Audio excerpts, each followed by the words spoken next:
من الشيطان الرجيم بسم الله الرحمن الرحيم يسألونك عن الأهلة قل هي مواقيت للناس والحج وليس البر بأن تأتوا البيوت من ظهورها ولكن البر من اتقى وأتوا البيوت من أبوابها واتقوا الله لعلكم تفلحون يسألونك عن الأهلة سورة البقرة آیت نمبر 189 دی آیت نوڑان دے د صوم د صیام د روجی ذکر وشو ربط داسې دی چې د روجې تعین کیږي په هلال باندې پس پګمۍ باندې چې کله میاش کارشي نو بیا روجه نیسي خلق رسول الله صلی الله علیه وسلم فرمایي صوموا لرؤیتکم وافطروا لرؤیتکم چې کله میاش ولیدله روجه کېږي او کله چې میاشم ولیدله نو بیا بوزه کېږي او اختر کوي نو اختر او روجه دواړه دا د روجې سره متعلق دي د هلال سره د سپوږمۍ سره متعلق دي دا مناسبت ده د دې آیتونو په منځ کې يسألونك عن الأهلة دا صحابه کرامو چې د نبی علیہ الصلوۃ والسلام نه کوم تپوسونه کړي دي چې 12 تپوس دي یا 14 تپوسونه دي او زیات نه دي کړي دا غي وجه موږ دا بیان کړي و چې صحابه کرامو کې ډېر ادب نو نبی علیہ السلام ډېر نه تنګو په سوالونو باندې چې کله ډېر زیات ضرورت راغلی دی نو به د نبی علیہ السلام نه تپوس کړي دي او دویم دا چې هغه ته دا پته وا چې دین به نبی علیہ السلام په لاس باندې مکمل کیږي نو ځکه اوسه بیانونه کینو په خپل مناسب موقع به دا غي بیان کینو انتظار به ورته کوو دلته تپوس شوی دی د هلال او د سپوږمۍ باره کې اهلا دا جمع د هلال دا او هلال سپوږمۍ چې کله راوخیږي 3 ورځې ورته هلال وي دا غي نه بعد بیا قمر شي سپوږمۍ شي او دا د احلال نه د احلال منه आवाज اوچتول سپوږمۍ چې مکل راوخیږي نو خلک आवाज کوي چې سپوږمۍ راوختل او میاش بدل شولا دا تپوس چا کړی د نبی علیہ الصلوۃ والسلام نه چې الله ويسالونک عن الاهله دې ځکه دعا اقوال دي یو قول دا دی چې دا صحابه کرامو د نبی علیہ الصلوۃ والسلام نه کړی دی او نبی علیہ الصلوۃ والسلام ته ویل چې یا رسول الله دا سو وجدا چې سپوږمۍ اول ډیر زیاته نری غټیږي حتی چې سوار لسو تورسیږي نو مکمل می چې ورشي او مکمل لویش او بیا د سوار لسمې نورستو واپس په زوال باندې حتی عاد کل عرجون القدیم سورۃ یاسین کې چرازی واپس کمیږي حتی چې د کجوري ټول خاخت جوړ شي بیا ورکشي دا ولی دا ته په صحابه کرامو نو الله جواب کو چې يسالونک عن الاهله د میاشتو په اړه کې قل هي مواقیت للناس نو دوی تپوس د نبی صلی الله علیه وسلم نا کړه دې د سپوږمۍ د ورکوټوالي د غټوالي په اړه کې خود دې سوال ډېر فائدہ نشته لري چې ملګری په دې باندې پويږي چې سپوږمۍ وړو کې دا او غټ شولا نو الله رب العالمین جواب ورکو او جواب د حکمت ورکو د حکمت د سپوږمۍ ورکوټواله او غټواله په ځای باندې پرېګ دی حکمت ته پوسه وکي حکمت باندې ځان خبر کړي چې مقصد دا دی چې مواقیت للناس دا د خلقو لپاره د وختونو د مقرر کولو لپاره او د غیر پیجندلو لپاره علی دی کلندر دی جندریان دی په دې باندې خلق خپل اوقات پیژني میاشتې پکې پیژندل کېږي هفتې پکې پیژندل کېږي د حج د لپاره د روزې د لپاره د زنانو د عدتونو د لپاره وغیرہ وغیرہ نو دا د حکمت جواب ورکړو نو تپوس شوی دی د کیفیت په اړه کې تپوس د کیفیت شوی دی چوڑو کې د غټه دولې د کیفیت جواب الله ورنکو او جواب ورکو د حکمت دیتا د بلاغت په جبه کې اسلوب الحکیم وای اسلوب الحکیم دا دی چې کله او دا یو مفتی او خصيفت دی چې داغه سائل تپوس وکي نو دا دی جواب ته نه ګوري بلکې دا د سائل حال ته وګوري چې هغه د پاره پدې کې فائدہ پسکې دا نو دی تپوس د کیفیت کو الله جواب د حکمت ورکو په دیو جوانه چې اصل مقصد په جندل پکار دی. نو دا تاسو صحابه کرامو کړی دی.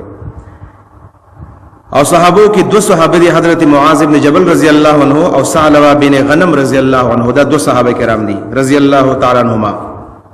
دویم تفسیر دې ځکه دا دی چې دا تاسو کړو يهوديانو د صحابهونو، يهوديانو د صحابونو تاسو کو چې دا سپوږمۍ ولې کله وړو کې کله غټي. نو دا معاذ بن جبل او ثعلبه بن غنم رضی الله عنهما رالل او نبی صلی الله علیه وسلم ته ویل چې يهوديانو زمونږ تاسو کړی دی چې دا سپوږمۍ کله وړو کې کله غټي، د دې په مقصد باندې مونږ کوی کا. نو الله تعالی والا جواب ورکو. نو یا تاسو کړی دی صحابه کرامو بذات براه راست او یې کړی دی د يهوديانو د سوال او د تاسو په جوابانی. یسالونک تاسو کې استانا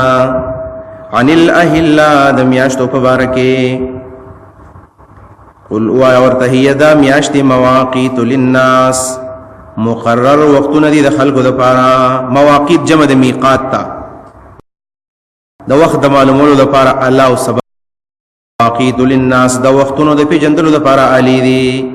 جنتریانی دی کلندر دی. مواقیت کلندر ته ویل کیږي، جنتری ته ویل کیږي. والحج او د حج د معلومولو د پاره هم دا ضروری ده. د انسانانو د پاره مقرر وختونه دي، د حج د پاره هم. والحج د حج د پاره هم مواقیت للناس هم دي، مواقیت الحج هم دي. حج په کې به تور خاص ذکر کو دا غي وجه دا یو خروس د حج ذکر روان دی. دویم نمبر دا چې مخکې د مون ذکر وشو، زکات ذکر پکې وشو، د روزي ذکر وشو، نو دا ارکان اسلام دي. نو حج هم پکې بیان کو چې دا هم په ارکان اسلام کې اهم عبادت ته پنځم نمبر.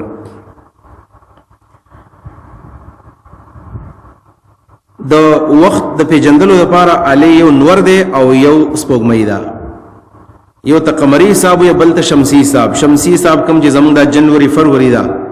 او قمری حساب محرم نه شروع کیږي، په ذوالحجه باندې ختميږي، بیا محرم صفر ربیع الاول.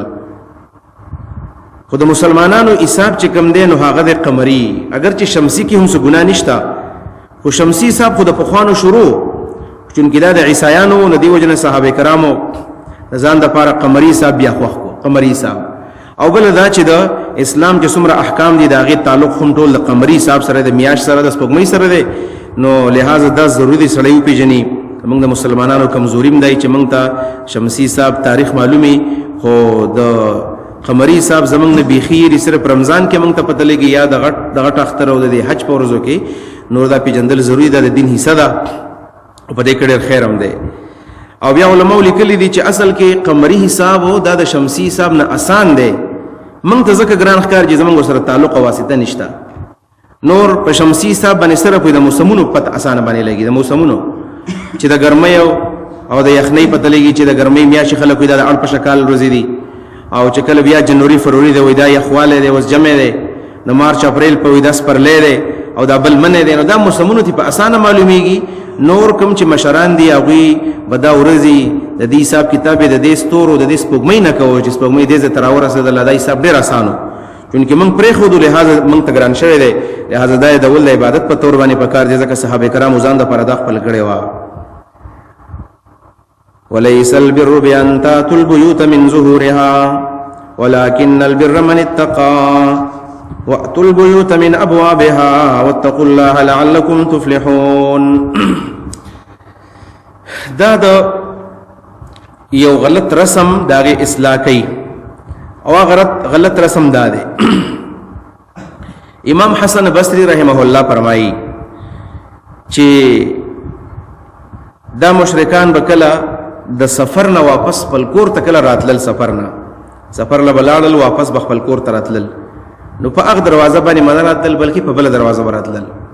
او بعض علما په کې دا لیکلي دي چې کله به سفر ته ووتل او بیا به دا سفر په نیمه کې ختم کو، اراده به بدل کړله،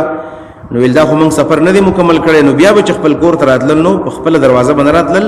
بلکې دا به د کور په شا باندې راتلل، ځان له سورې مړې په دیوال کې وکړو او یا په دیوال د پاسه راوختل، اندر پایې به کې خودله، خو په خپل خاص دروازه باندې به کور ته نه راتلل. دا معنا حسن بصری رحمه الله کړی دا. د دین علاوه یو قول په کدام دی چې کله به اعتکاف په جمعات کې وکړو، اعتکاف د اعتکاف نه بچپل کله واپس راتلل، نو دی به په خاص دروازه نه راتلل، بلکې دی با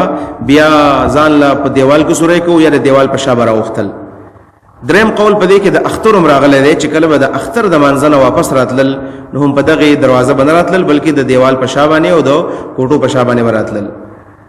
او امام قرطبي رحمه الله معنا کړی دا چې دلته خط تفسیر دا دی چې د دې نه مراد اصل کې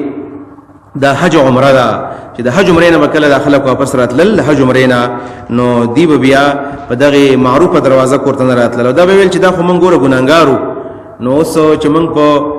د حج لاړو عمره لاړو د ګنا نه پاک شولو وس رازونو په بل دروازه باندې برازو نو الله تعالی د دې رسم اصلاح وکړه چې دا خبره غلطه ده په یو دروازه باندې راتلل او بل دروازه باندې راتلل او د دیوال په شا باندې راتلل بلې کې اس قسم څه خیر او تقوا نشتا